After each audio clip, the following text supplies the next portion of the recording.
La ciutat romana de Lucentum es localitza a la part superior d'un tossal a la vora del mar. D'ací el topònim tradicional Tossal de Manises.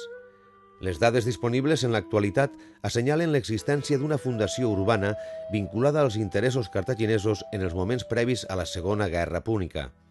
La ciutat estava rodejada d'una potent fortificació dotada de torres i, en alguns trams, un mur davanter determinava els límits a què se cenyiria la ciutat i les posteriors ocupacions de l'enclavament. Intramurs assisteix a la urbanització completa. Un carrer central descobert davall el posterior fòrum romà comunica distints espais oberts des dels quals s'accedeix a vivendes, magatzems i torres.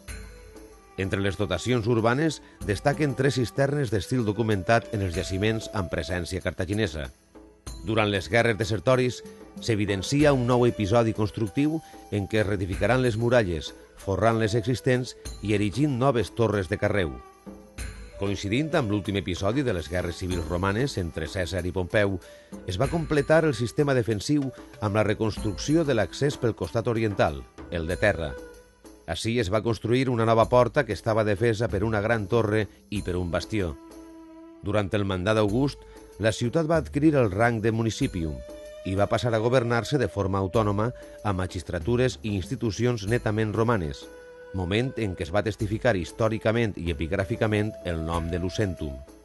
Cap a l'any 26, abans de la nostra era, es va procedir a la fundació municipal, coincidint en termes arqueològics amb la construcció del primer fòrum documentat. Al principi del govern de Tiberi es va monumentalitzar el primer complex, se'n va ampliar l'espai i es va implementar el principal sistema de clavegueram de la ciutat. El fòrum es va veure acompanyat de 2 espais termals públics, una nova porta d'accés a l'enclavament i almenys un temple. L'extensió de la ciutat va sobrepassar els límits originals establerts per les muralles. Al final del segle I comença a fer-se patent la decadència de la ciutat i s'inicia un període que culminarà amb l'abandó definitiu fins a la desaparició. Este procés obeïa a raons econòmiques internes i de dinàmica regional. Després d'un nou període de freqüentació esporàdica en el que el jaciment esdevé pedrera de materials per a les construccions de la contornada, este serà ocupat com a espai funerari islàmic.